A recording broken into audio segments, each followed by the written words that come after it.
ശബരിമല സ്വർണ്ണക്കൊള്ള കേസിൽ ഇതുവരെ കണ്ടിട്ടില്ലാത്ത വിധത്തിലുള്ള അതിവേഗ നീക്കങ്ങളുമായി ഇ.ഡി. കളം പിടിച്ചിരിക്കുകയാണ്. സംസ്ഥാനം ഭരിക്കുന്ന സർക്കാരിനും ദേവസ്വം ബോർഡിനും ഒരുപോലെ തിരിച്ചടിയായിക്കൊണ്ട് ഈ കേസിലെ ഏറ്റവും പുതിയ വഴിത്തിരിവ് ഇപ്പോൾ സംഭവിച്ചിരിക്കുകയാണ്. മറ്റൊന്നുമല്ല, കേസിൽ പ്രതിപട്ടികയിലുള്ള തന്ത്രി കണ്ഠര് രാജീവർക്കും തിരുവിതാംകൂർ ദേവസ്വം ബോർഡ് മുൻ പ്രസിഡന്റ് എൻ വാസുവിനും ഇ.ഡി. ഔദ്യോഗികമായി സമൻസ് അയച്ചിരിക്കുകയാണ്. മാർച്ച് ആദ്യവാരം കൊച്ചിയിലെ ഇ.ഡി. ഓഫീസിൽ ഹാജരാകാനാണ് ഇരുവരോടും നിർദ്ദേശിച്ചിരിക്കുന്നത്. സംസ്ഥാനത്തെ പ്രത്യേക അന്വേഷണ സംഘം SIT ഇഴഞ്ഞു നീങ്ങിയിടത്തേക്കാണ് കേന്ദ്ര ഏജൻസിയായ ഇ.ഡിയുടെ ഈ കടന്നുവരവ്. ഇതോടെ സന്നിധാനത്തെ സ്വർണ്ണക്കട്ടിള നിർമ്മാണവുമായി ബന്ധപ്പെട്ട അഴിമതി കഥകൾ ഒരു സാമ്പത്തിക കുറ്റകൃത്യത്തിന്റെ പുതിയ തലത്തിലേക്ക് മാറുകയാണ്. സ്വർണ്ണക്കൊള്ള കേസ് ഇപ്പോൾ സംസ്ഥാന അന്വേഷണ ഏജൻസികളുടെ കയ്യിൽ നിന്നും കേന്ദ്ര ഏജൻസിയായ ഇ.ഡിയുടെ കൈകളിലേക്ക് എത്തുമ്പോൾ പുറത്തു വരുന്നത് ഞെട്ടിക്കുന്ന വിവരങ്ങളാണ്. ഇത്രയും കാലം ഈ കേസ് അന്വേഷിച്ച പ്രത്യേക അന്വേഷണ സംഘം സത്യത്തിൽ എന്താണ് ചെയ്തതെന്ന ചോദ്യമാണ് ഇപ്പോൾ ശക്തമായി ഉയരുന്നത്.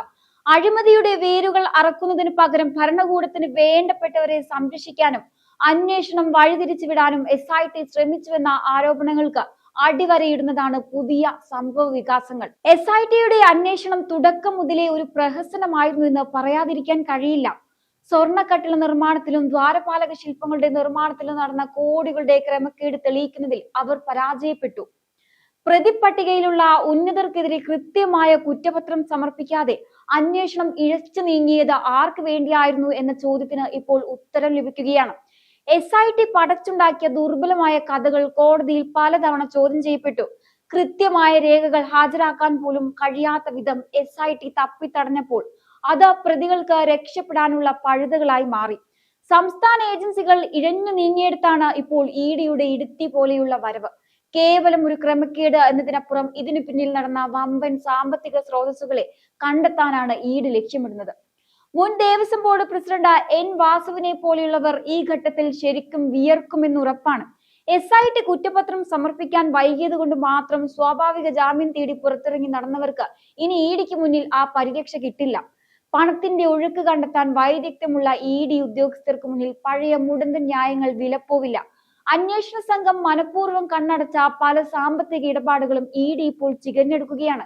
ശബരിമലയിലെ ഭക്തർ സമർപ്പിച്ച സ്വർണം വകമാറ്റിയതിലും കട്ടിള നിർമ്മാണത്തിനും കുറഞ്ഞ നിലവാരമുള്ള ലോഹങ്ങൾ ഉപയോഗിച്ചതിലും നടന്ന ഗൂഢാലോചനയിൽ ഉന്നതരായ ഉദ്യോഗസ്ഥർക്കും ചില രാഷ്ട്രീയ നേതൃത്വങ്ങൾക്കും പങ്കുണ്ടെന്ന സംശയവും ശക്തമാണ്. SIT ഭയന്ന് മാറി നിന്ന ഈ വമ്പൻ സ്രാവുകളിലേക്ക് ഇ.ഡിയുടെ അന്വേഷണം നീളുകയാണ്. മാർച്ച് ആദ്യവാരം നടക്കാനിരിക്കുന്ന ചോദ്യം ചെയ്യലിൽ പല സുപ്രധാന വെളിപ്പെടുത്തലുകളും ഉണ്ടാകാൻ സാധ്യതയുണ്ട്. ഇ.ഡി വരുന്നത് വെറും നടപടിക്രമങ്ങൾക്കല്ല, മറിച്ച് തടസ്സപ്പെട്ടു കിടക്കുന്ന നീതിയുടെ വഴി തുറക്കാനാണ്.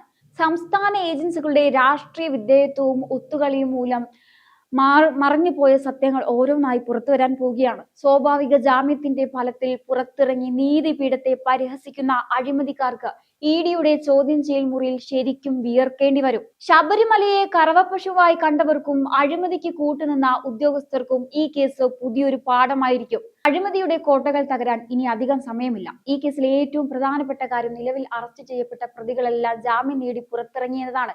എന്നാൽ ഈ ജാമ്യം അവർക്ക് കിട്ടിയ ഒരു ക്ലീൻ ഷീറ്റ് ആണെന്ന് ആരും കരുതേണ്ടതില്ല.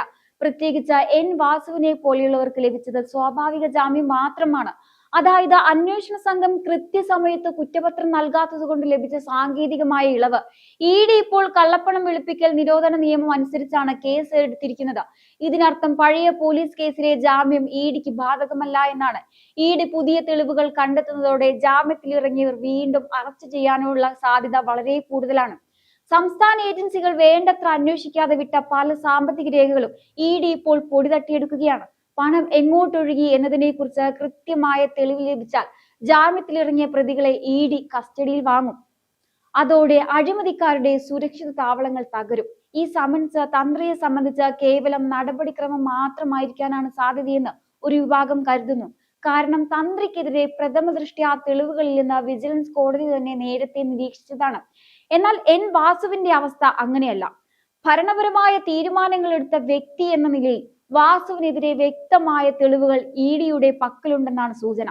ഇ.ഡിയുടെ ചോദ്യം ചെയ്യൽ മുറിയിൽ ശരിക്കും വിയർക്കേണ്ടി വരുന്നത് വാസുവിനെ പോലെയുള്ള ഉന്നത ഉദ്യോഗസ്ഥരായിരിക്കും. ശബരിമലയുടെ പേര് കേട്ടാൽ തന്നെ അസ്വസ്ഥത പ്രകടിപ്പിച്ചിട്ടുള്ള ഒരു ഭരണകൂടമാണ് കേരളം ഭരിക്കുന്നത് എന്നതിന്റെ ഏറ്റവും വലിയ തെളിവാണ് ഈ സ്വർണ്ണക്കൊള്ള കേസിലെ സർക്കാരിന്റെ ഇരട്ടത്താപ്പ്.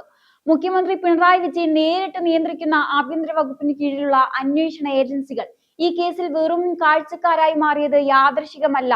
സന്നിധാനത്തെ വിശ്വാസികളുടെ വൈകാരികതയെ ചവിട്ടിമെതിക്കാൻ ആവേശം കാണിച്ച സർക്കാർ അവിടുത്തെ സ്വർണം കൊള്ളയടിച്ച സ്വന്തം വിശ്വസ്തരെ പിടിക്കാൻ മടിച്ചു നിൽക്കുകയാണ്. മുഖ്യമന്ത്രിയുടെയും പാർട്ടിയുടെയും അടുപ്പക്കാരനായ എൻ വാസുവിനെ സംരക്ഷിക്കാൻ സർക്കാർ മെനഞ്ഞെടുത്ത തിരക്കഥ ഇപ്പോൾ പൊളിഞ്ഞു വീണിരിക്കുകയാണ്. കുറ്റപത്രം സമർപ്പിക്കാതെ അന്വേഷണം വൈകിപ്പിച്ചത് വെറുമൊരു അശ്രദ്ധയല്ല, മറിച്ച് കൃത്യമായ പ്ലാനിംഗ് ആണ്. ജയിലിൽ കിടന്നാൽ വാസു പല ഉന്നതരുടെയും പേരുകൾ വിളിച്ചു പറയുമോ എന്ന ഭയമാണ് 90 ദിവസം കഴിഞ്ഞിട്ടും ചാർജ് ഷീറ്റ് നൽകാതിരിക്കാൻ പോലീസിന് പ്രേരണയായത്. സത്യത്തിൽ അഴിമതിക്കാരെ സംരക്ഷിക്കാൻ സർക്കാർ സംവിധാനങ്ങളെ ഇത്രത്തോളം ദുരുപയോഗം ചെയ്ത മറ്റൊരു കാലഘട്ടം കേരള ചരിത്രത്തിൽ ഉണ്ടായിട്ടില്ല. പോലീസിനെ ഉപയോഗിച്ച് രാഷ്ട്രീയ എതിരാളികളെ വേട്ടയാടാൻ കാണിക്കുന്ന ശുഷ്കാന്തി എന്തുകൊണ്ട് ഈ സ്വർണ്ണക്കൊള്ള കേസിൽ കാണിക്കുന്നില്ല? ശബരിമലയിൽ വിഗ്രഹം നിർമ്മിക്കാനും കട്ടിള പണിയാനും ഭക്തർ നൽകിയ പണം എങ്ങോട്ട് പോയി എന്ന് കണ്ടെത്താൻ ഒരു പിണറായി പോലീസിനും കഴിഞ്ഞിട്ടില്ല. ആഭ്യന്തര വകുപ്പ് പൂർണ്ണ പരാജയമാണെന്നും മുഖ്യമന്ത്രിയുടെ ഓഫീസിന്റെ നിഴലിൽ ഇരുന്നു കൊണ്ടാണ് ഈ കൊള്ളയുടെ പങ്കുപറ്റലുകൾ നടന്നതെന്നും ഇപ്പോൾ ജനങ്ങൾക്ക് നന്നായിട്ട് അറിയാം. ED ഇപ്പോൾ എൻ വാസുവിനെ വിളിച്ചു വരുത്തുമ്പോൾ അത് വെറും ഒരു ചോദ്യം ചെയ്യലല്ല. ദേവസ്വം ബോർഡിലെ അഴിമതിയുടെ പണം ഏതെങ്കിലും രാഷ്ട്രീയ നേതാക്കളുടെ ബിനാമി അക്കൗണ്ടിലേക്ക് മാറിയിട്ടുണ്ടോ എന്നാണ് ED നോക്കുന്നത്. ആ അന്വേഷണം ചെന്നു നിൽക്കുന്നത് മുഖ്യമന്ത്രിയുടെ വിശ്വസ്തരിലേക്കും ഒരുപക്ഷെ അതിനു മുകളിലേക്കുമായിരിക്കും. അതുകൊണ്ടാണ് ED സമൻസ് അയച്ചപ്പോൾ തന്നെ തിരുവനന്തപുരത്തെ ഭരണകേന്ദ്രങ്ങളിൽ പരിഭ്രാന്തി പടരുന്നത്. കേന്ദ്ര ഏജൻസികൾ വരുമ്പോൾ മാത്രം ഫെഡറലിസം പറഞ്ഞ് ഒളിച്ചോടാൻ നോക്കുന്ന മുഖ്യമന്ത്രിക്ക് അയ്യപ്പന്റെ സന്നിധാനത്ത് നടന്ന ഈ അനീതിക്ക് മറുപടി പറയേണ്ടി വരും. സംസ്ഥാന ഏജൻസികൾ സർക്കാരിന്റെ തടവറയിലാണെങ്കിൽ EDക്ക് ആ തടസ്സമില്ല. അതുകൊണ്ട് തന്നെ ജാമ്യത്തിലിറങ്ങി പുറത്ത് മാന്യനായി നടക്കുന്നവർ ഇനി ഓരോ നിമിഷവും പിണറായി സർക്കാരിനെ വിശ്വസിക്കാതെ EDയെ ഭയന്ന് കഴിയേണ്ടി വരും. വർഷങ്ങളോളം വലിച്ചു നീട്ടി തെളിവുകൾ നശിപ്പിക്കാനാണോ പിണറായി സർക്കാർ ശ്രമിക്കുന്നത്?